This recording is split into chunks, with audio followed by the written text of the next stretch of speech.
मुंडे साहेब आल्यानंतर जी कारवाई जे करतायत त्याचा परिणाम अत्यंत चांगल्या प्रकारे होतोय आणि त्याचा फायदा हा ग्राहकांना होतोय. दुधाची जेवढं उत्पादन आहे त्याच्या कितीतरी पटीने मोठ्या प्रमाणावर दूध येत आहे. मग हे कुठून येत आहे? आमचं म्हणणं आहे का असं होऊ शकत नाही की 62च्या 62 सॅम्पल तुमचे डिफेक्ट एकही येऊ शकत नाही. आणि त्यानंतर मुंडे साहेब आल्यानंतर परिस्थिती अत्यंत वेगळी झाली. मग हे जर मुंडे साहेब आल्यानंतर होऊ शकतं, मग या अगोदर का नाही? दुसरी गोष्ट काय केली की प्रत्येक मेडिकल स्टोअरमध्ये फार्मासिस्ट असणं बंधनकारक केलंय.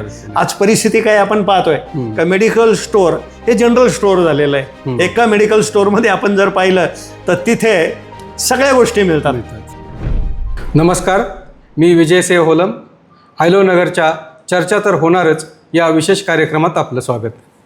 आपल्याला माहिती आहे की अन्न व औषध प्रशासनाचे आयुक्त तुकाराम मुंडे यांनी सूत्र घेतल्यापासून राज्यभर कारवाईचा धडाका सुरू केला आहे आणि खूप मोठ्या प्रमाणावर सध्या कारवाया सुरू आहेत.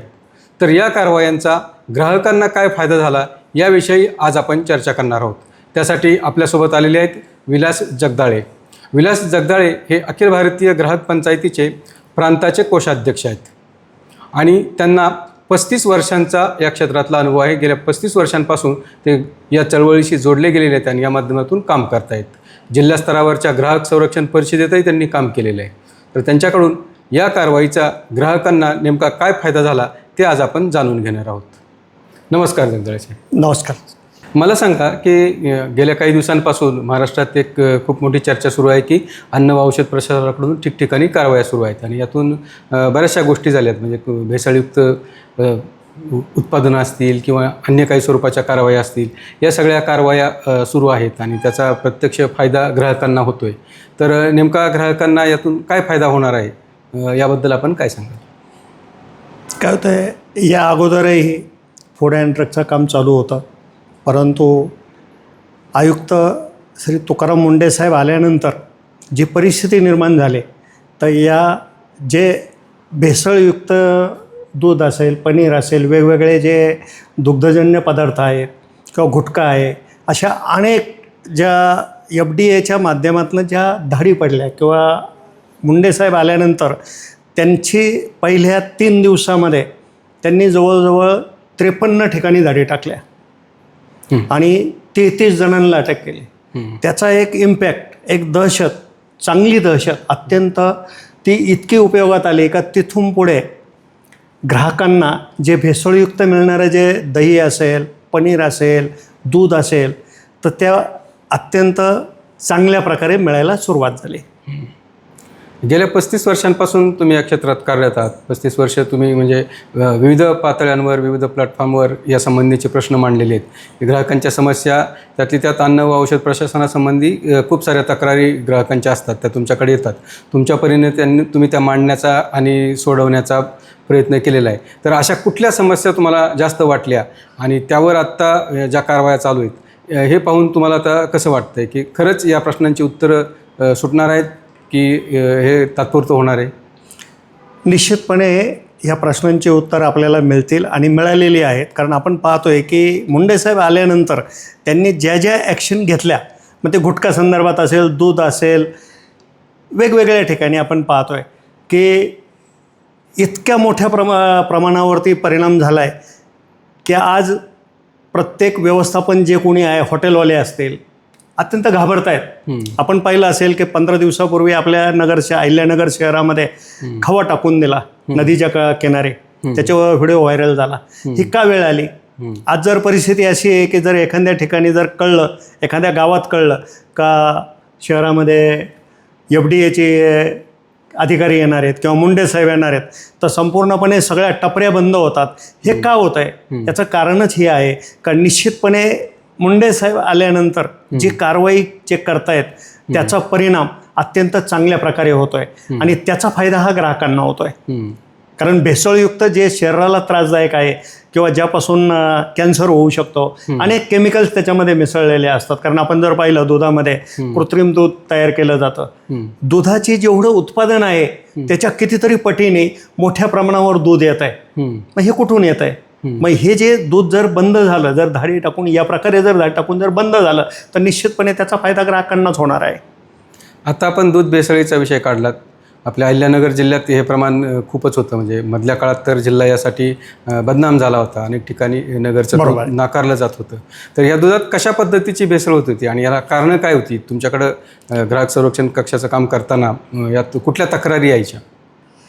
नाही, आता आपण जर तसं पाहिलं ते अनेक दुधामध्ये आपल्या जिल्ह्यामध्ये सुद्धा एवढ्या मोठ्या प्रमाणावर आहे. चिलिंग प्लॅन्ट आहे. दुधाची उत्पादनच कमी आहे. एवढं दूधच जर तयार होत नाही, एवढे गाई असेल, म्हैस असेल, ज्या जनावरांची संख्या पण एवढी नाही आहे, तर एवढ्या मोठ्या प्रमाणावर दूध उत्पादन होत आहे असं दाखवलं जातं किंवा कृत्रिम दूध बनवलं जातं. आणि त्या दुधापासून जे त्रास होतोय नागरिकांना किंवा सामान्य जनतेला, तो मोठ्या प्रमाणावर होतोय. तर त्याच्यामुळे काय होतं की त्या जरी तक्रारी आल्या तर अखिल भारतीय ग्राहक पंचायत जी आहे, आम्ही जिल्हा ग्राहक संरक्षण परिषदेमध्ये आता 9 वर्षापासून काम करतोय. तिथे अनेक विषय या तक्रारी आपण मांडत असतो. एक उदाहरण घेतलं तर 4 महिन्यापूर्वी आम्ही एक जिल्हा ग्राहक संरक्षण परिषदेमध्ये एक विषय मांडला होता की साधारणतः आपल्याकडे जे काही फळं आहेत, त्या फळांमध्ये वेगवेगळ्या प्रकारे इंजेक्शन दिले जातात. त्याच्यामध्ये आंबे पिकवण्यासाठी आपण पावडरचा वापर केला जातो. खव्यामध्ये भेसळ होते. मग त्यासाठी आपण FDA कारवाई करायला पाहिजे. तो विषय घेतल्यानंतर FDA 62 ठिकाणचे शॅम्पल घेतले असं त्यांचं म्हणणं आहे. 62 ठिकाणच्या शॅम्पलमध्ये त्यांना एकही शॅम्पल डिफेक्ट आढळला नाही. त्याच्या दुसऱ्या बैठकीमध्ये आम्ही त्यांना ज्या वेळेला यादी मागितली तर ती यादी आम्हाला त्यांनी दिली नाही. आमचं म्हणणं आहे का असं होऊ शकत नाही की 62च्या 62 शॅम्पल तुमचे डिफेक्ट एकही येऊ शकत नाही. आणि त्यानंतर मुंडे साहेब आल्यानंतर परिस्थिती अत्यंत वेगळी झाली. आपण पाहिलं असेल, जामखेडचा विषय पाहिला असेल की आंबे खाल्ल्यानंतर त्रास झाला, सिव्हिल हॉस्पिटलला ॲडमिट करावं लागलं.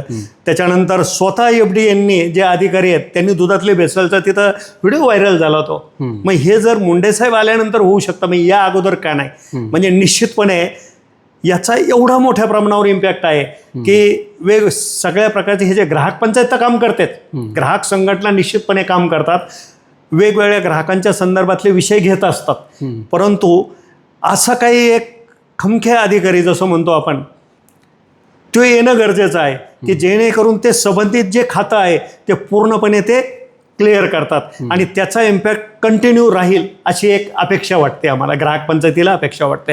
आणि याला अनुसरून अखिल भारतीय ग्राहक पंचायतीने मुख्यमंत्री साहेबांना आणि छगन भुजबळ साहेब असतील किंवा झिरवळ सर असतील, संबंधित खात्याचे मंत्री, त्यांना शेकडो ईमेल पाठवलेले आहेत की मुंडे साहेबांना 3 वर्षे त्यांचा कार्यकाल पूर्ण होऊ द्या, त्यांना इथून बदली करू नका आणि अखिल भारतीय ग्राहक पंचायत निश्चितपणे त्यांच्या पाठीशी उभी राहणार आहे.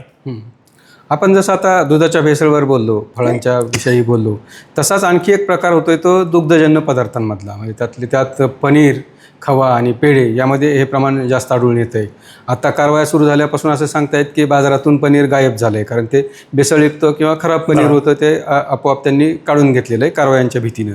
दुसरा आणखी एक प्रकार असा लक्षात आला आहे की शिर्डीसारख्या देवस्थानाच्या ठिकाणीही प्रसाद म्हणून जे पेढे विकले जातात तेही भेसळयुक्त किंवा चुकीच्या पद्धतीने बनवलेलं असल्याचं आढळून आलं.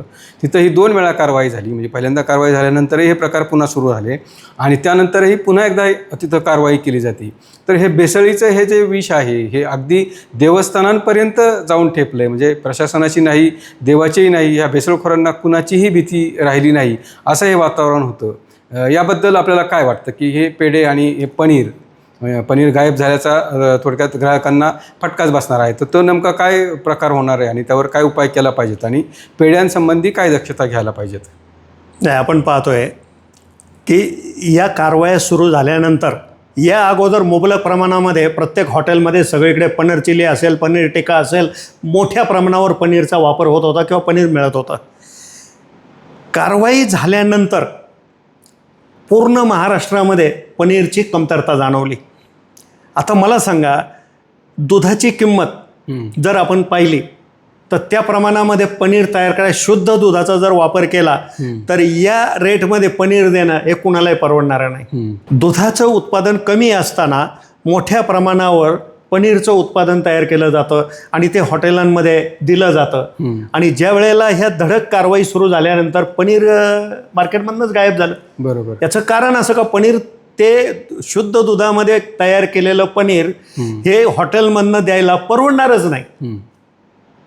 त्यामुळे त्याचा इम्पॅक्ट इथे आला आणि ग्राहकांनी सुद्धा त्याच्यापासून घाबरून जाण्याचं काहीच कारण नाही. कारण जर ते खराब पनीर खाऊन जर आपल्याला त्रास होणार असेल, वेगवेगळे आजार जडणार असतील, तर आपण ते पनीर न खाल्लेलं चांगलं. बरोबर. त्यामुळे निश्चितपणे ग्राहकांना शुद्ध पनीरच मिळालं पाहिजे योग्य भावामध्ये, ही ग्राहक पंचायतीची मागणी आहे. आणि दुसरा विषय असा की आपण सांगितलं की शिर्डी ठिकाणी पेढ्याच्या संदर्भातला विषय का पहिल्या वेळेला दाट टाकली, नंतरही परत टाकली. कारण काय झालं आहे की आपल्याकडं आपण जर पाहिलं असेल का मोठ्या प्रमाणावरती खवा जो आहे तो परराज्यामधनं येतो.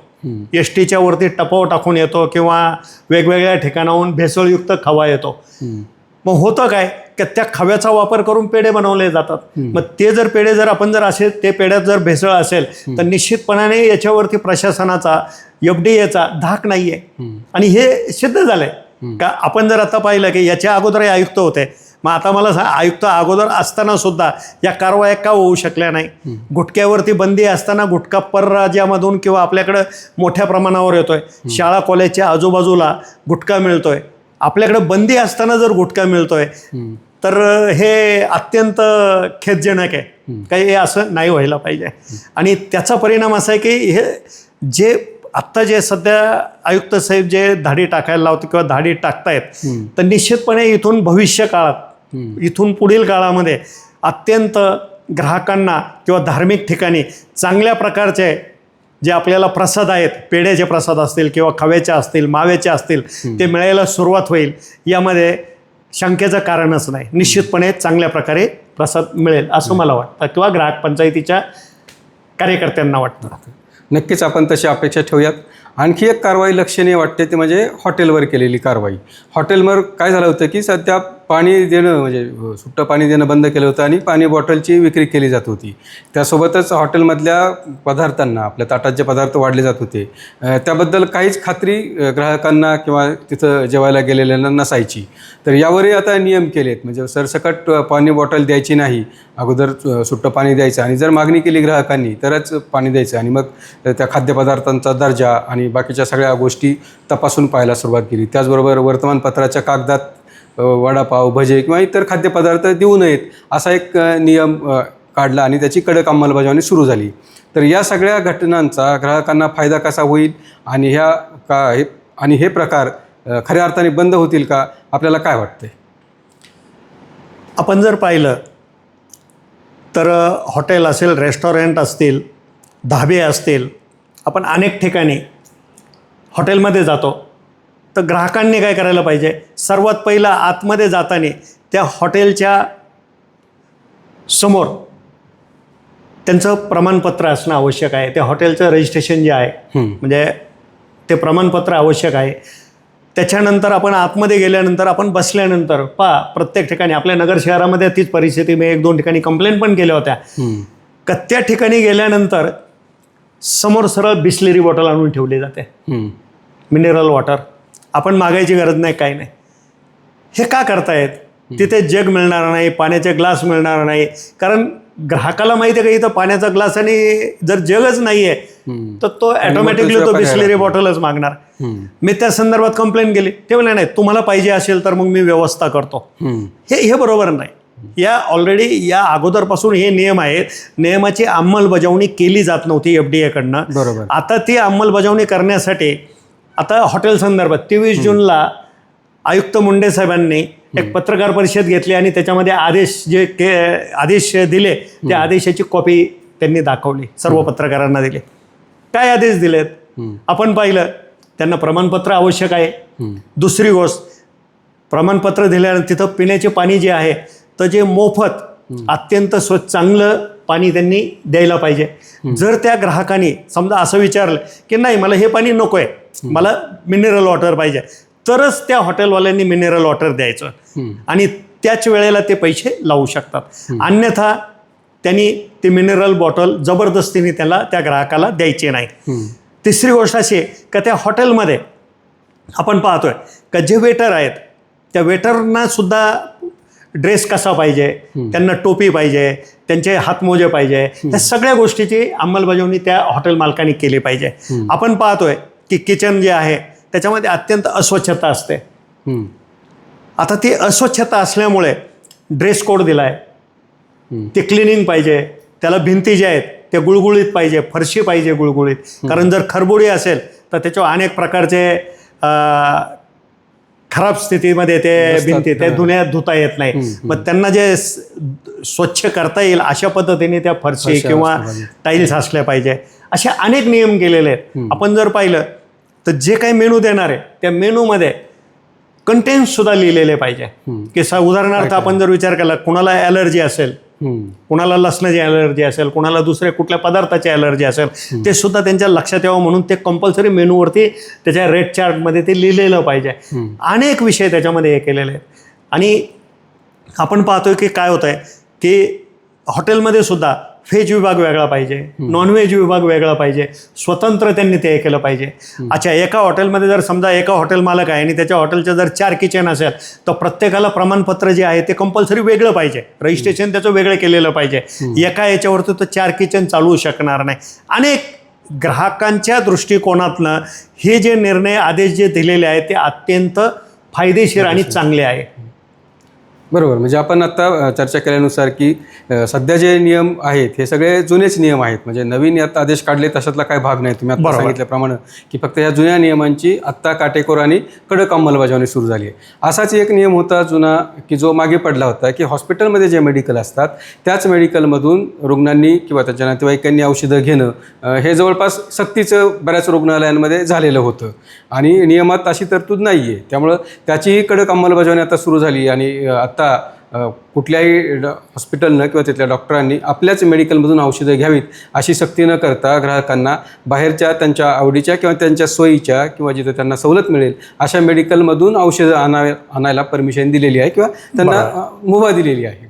तर याचा नेमका परिणाम काय होईल आणि या क्षेत्रातली जी नफेखोरी होती की जी पेशंटची आणि त्यांच्या नातेवाईकांची लूटमार होती तर त्यावर नेमका काय फरक पडेल याकडे आपण कसं पाहतो? बरोबर आहे. आपण पाहतोय की हॉस्पिटलमध्ये पेशंट गेल्यानंतर त्या ठिकाणी मोठ्या प्रमाणावरती औषधं मागवले जातात. ऑपरेशन करायचं आहे, कार्टून भरून ते औषधं मागवले जातात. पण ते प्रिस्क्रिप्शन ज्या वेळेला देतात ते त्याच मेडिकलमध्ये न्यावं लागतं ज्या हॉस्पिटलमध्ये आहे तिथे. ॲक्च्युअल तिथला रेट आणि बाहेरच्या रेटमध्ये जमीन आसमानचा फरक आहे. ग्राहकाला पेशंटला काही पेशंटचे जे नातेवाईक आहेत त्यांना पर्याय नसतो. ते काय करताय, आपलं ऑपरेशन करायचे भीतीपोटी ते त्याच मेडिकलमधनं घेऊन येतात आणि त्याच्यामध्ये हजारो रुपयाचा तोटा होतो. पण मुंडे साहेबांनी हा आदेश काढल्यानंतर परिस्थिती अशी निर्माण झाली का त्या पेशंटच्या नातेवाईकाला तो कुठल्याही मेडिकल बाहेर प्रिस्क्रिप्शन देणं हे डॉक्टरचं काम आहे. आणि ते प्रिस्क्रिप्शन दिल्यानंतर ते जे पेशंटचे नातेवाईक आहे ते कुठल्याही बाहेरच्या त्यांच्या कुणाच्याही ओळखीच्या ठिकाणाहून अनोळखी ठिकाणावरून ते मेडिसिन्स घेऊ शकतात. त्याच्यामुळे काय होतंय, त्याच्यामध्ये बी परत त्यांना वाटलं जेनेरिक घ्यायचं किंवा दुसरं कुठलं घ्यायचं तर त्यांना तो पर्याय उपलब्ध आहे. आणि त्यामुळे होतं काय की मोठ्या प्रमाणावर ग्राहकांचे किंवा त्या जे कोणी पेशंट आहे त्याच्या नातेवाईकांचे पेशंटचे पैसे वाचतायत आणि निश्चितपणे फायदेशीर आहे. दुसरी गोष्ट काय केली की प्रत्येक मेडिकल स्टोअरमध्ये फार्मासिस्ट असणं बंधनकारक केलंय. आज परिस्थिती काय आपण पाहतोय का मेडिकल स्टोअर हे जनरल स्टोअर झालेलं आहे. एका मेडिकल स्टोअरमध्ये आपण जर पाहिलं तर तिथे सगळ्या गोष्टी मिळतात. बिस्किट मिळेल, चॉकलेट मिळेल, तिथे आपल्याला सगळे. तर आता परिस्थिती काय, फार्मासी आता औषधं सुद्धा तिथून. मग ज्या ठिकाणी मेडिकल स्टोअर आहे त्या ठिकाणी कंपल्सरी फार्मासिस्ट असणं बंधनकारक केलंय, अन्यथा त्याच्यावर कारवाई केली जाईल. तर ही अत्यंत चांगली गोष्ट आहे, ग्राहकांच्या दृष्टिकोनातून फायदेशीर आहे. पण आता याबद्दल तक्रारी अशा यायला लागल्यात की डॉक्टर जे औषध लिहून देतात ते शक्यतो ब्रँड नेम असतं, म्हणजे त्या औषधाचं नाव लिहून दिलं जातं पण ते मूळ नाव जे आहे ते लिहिलेलं नसतं. मग त्या कंपनीचं औषध कदाचित बाहेरच्या मेडिकलमध्ये मिळत नाही, त्याच त्या मेडिकलमध्ये ते मिळेल अशी एक व्यवस्था असते. आणि यात वेगळ्या अर्थानं आणि वेगळ्या प्रकारे गैरप्रकार असतात. ते सर्वश्रुत आहेच आहे की मेडिकल हॉस्पिटल आणि ते मेडिकल आणि औषध उत्पादक कंपन्या यांचं एक साखळी तयार झालेली असते. पण जेव्हा आत्ता हा नियम कडक लागू केला तेव्हापासून मग डॉक्टर जे औषधं लिहून देत आहेत ती बाहेरच्या मेडिकलमध्ये मिळत नाहीत आणि ते पुन्हा येऊन मग तिथंच घ्यावी लागतात. अशाही काही रुग्णांच्या तक्रारी यायला लागल्यात. तर यावर काय उपाय केला पाहिजेत असं आपल्याला वाटतंय? नाही, आता यावरती एक तर पहिली गोष्ट म्हणजे डॉक्टरने जे प्रिस्क्रिप्शन दिलं आहे ते त्यांच्या मेडिकलमध्ये जे औषधं आहेत ते दुसरीकडे मिळतील याची खात्री नाही. कारण काय होतं, ते औषधं बाकी ठिकाणी नसतात आणि जरी मिळायचे म्हणलं तर बऱ्याचशा ठिकाणी फिरावं लागतं. पण त्याला दुसरा पर्याय असा ऑप्शन असं आहे की त्याच कंटेंटचे दुसरे कंपनीचे औषध आपण घेऊ शकतो, मेडिसिन घेऊ शकतो आणि ते डॉक्टरांना सांगू शकतो की नाही व याच कंटेंटचे दुसरे औषध आहेत, ते त्याला ॲक्सेप्ट करायला पाहिजे. दुसरी गोष्ट अशी की हे का होतं आहे असे की बऱ्याचशा फार्मास्युटिकल कंपन्या आहेत आणि डॉक्टर आहेत, त्यांचे लागे बांधे आहेत. आपण पाहतोय मोठमोठ्या प्रमाणावर टूर्स निघतात किंवा मोठ्या प्रमाणावर रिवॉर्ड्स दिले जातात. तर या कारणामुळे ते ठराविक मेडिसिन्स डॉक्टर लिहून देतात, असं बऱ्याचशा जणांचं किंवा ग्राहक संघटनांचं म्हणणं आहे, आमचं म्हणणं आहे. तर माझं असं म्हणजे ग्राहक पंचायतीचं असं म्हणणं आहे की आपण बाहेर त्याच औषधाचे जे कंटेंट्स आहेत ते दुसऱ्या कंपनीचे कंटेंट जर हे असतील, सेम असतील, तर ते औषधं घ्यायला हरकत नाही, त्याला ते नाकारू शकत नाही. आणि यासाठी ज्या फार्मासिस्ट कंपन्या ज्या आहेत, ज्या बऱ्याचशा, त्याच्यावरती आपण जेनेरिकसुद्धा मेडिसिन्स देऊ शकतो. जेनेरिक मेडिसिनसुद्धा जर तिथं जर म्हणजे त्यांना जर सूट होत असेल तर घ्यायला काही हरकत नाही. यासोबतच सौंदर्य प्रसाधनांवरही कारवाई होते की ज्या बनावट कंपन्या आहेत किंवा ज्या चुकीच्या आहेत, जे धोकादायक आहेत, अशांवरही सध्या कारवाई सुरू आहे. आणि हा अगदी महिलांच्या रोजच्या जगण्याशी निगडीत असा हा विषय आहे आणि त्यावर कारवाई झाल्यामुळं महिला वर्गही खुश आहे. पण ही कारवाई टिकली पाहिजेत आणि यात महिलांनी काय काळजी घ्यायला पाहिजे सौंदर्य प्रसाधनं निवडताना, याबद्दल आपण काय जनजागृती कराल? नाही, फसव्या जाहिराती ज्या आहेत त्या निश्चितपणे त्या फसव्या जाहिरातींवरती कारवाई व्हायला पाहिजे. आपण पाहतोय गुटख्याची जाहिरात आहे, केशरयुक्त गुटखा. आज लाखो रुपयाला केशर मिळतोय, 5 रुपयामध्ये त्या गुटख्याच्या पुडीमध्ये कसे केशर आपण देऊ शकाल? आणि मोठमोठे सेलिब्रिटी आहे. आणि आत्ताच मला समजलं की त्या सेलिब्रिटी जयपूरमध्ये नोटिसा पाठवल्यात त्यांना, मोठमोठे सेलिब्रिटी, तर त्यांना आता नोटिसा पाठवल्यात. आणि मुंडे साहेबांनी सुद्धा कारवाईच्या आधीच दिले होते की जे चुकीच्या पद्धतीने फसव्या जाहिराती करतायत त्यांच्यावर कारवाई झालीच पाहिजे. महिलांचं सुद्धा तसंच होतं. आपण टी व्हीवरती पाहतोय अनेक जाहिराती आहेत की त्या साबण लावल्यानंतर अंग सुंदर दिसेल, हे दिसेल. पण आपण किती पार 2 वर्ष जरी तो साबण लावला तर सुंदर तर आपण नाही आहे तेच राहतोय. बरोबर. म्हणजे कुठलाही कलर त्याच्यापासून काही चेंज होत नाही. मग ह्या सगळ्या फसव्या जाहिराती आहे. आणि याच्यावरती CCPA नावाची एक हे आहे की कंझ्युमर कोर्टामध्ये आपण केस दाखल करू शकतो. याचे अधिकार, फसव्या जाहिराती जर असेल तर याचे अधिकार जिल्हाधिकाऱ्यांना दिलेले आहेत. आता नवीन याच्यानुसार जो 20 जुलै 2020 जो कायदा आता नवीन जो अमेंडमेंट्स केल्यात ग्राहक कायद्यामध्ये 107 याच्यामध्ये, तर त्याच्यामध्ये याच्यावर जिल्हाधिकाऱ्यांना आदेश दिलेले आहे का CCPAच्या याच्या अगेन्स्ट आपण जिल्हाधिकारी कारवाई करून संबंधित जी जाहिरात आहे त्यावरती कारवाई करू शकतात. आता हे झालं उत्पादन आणि विक्र्यांवरचं. परंतु आणखी एक आपण यात पाहिलं आहे की आता थेट कंपन्यांवर आणि एकूण त्यांच्या जाहिरातबाजीवरही त्यांनी कारवाईला सुरुवात केलेली आहे. त्यातून निश्चितच चांगलं काय होईल असं आपण अपेक्षा धरूयात. पण यात होतं आहे असं की परत घेऊ आपण हे. आता आपण हे पाहिलं की विक्रीवर आणि दुकानदारांवर मुंडे साहेबांनी कारवाई केली, त्याचे एक चांगले परिणाम होतील अशी आपण अपेक्षा धरूयात. परंतु याचे काही तोटेही आता समोर येऊ लागलेले आहेत. म्हणजे आपण जर वर्ध्याचं गोरस भांडारचं उदाहरण घेतलं तर तिथं यावरून एक मोठा वाद निर्माण झाला होता की तिथं कारवाई केल्यामुळं शेतकऱ्यांचं नुकसान होऊ लागलं होतं. तर अशा प्रकारचे काही तोटे या कारवाईतून तुमच्यापर्यंत आलेले आहेत का? आणि त्याबद्दल काय तुम्ही सांगू शकता किंवा त्यावर काय उपाय करता येतील? नाही, ज्या वेळेला हे मोठ्या प्रमाणावर कारवाई होत असताना जे चुकीचे करतायत ते निश्चितपणे त्यांच्यावर कारवाई व्हायलाच पाहिजे.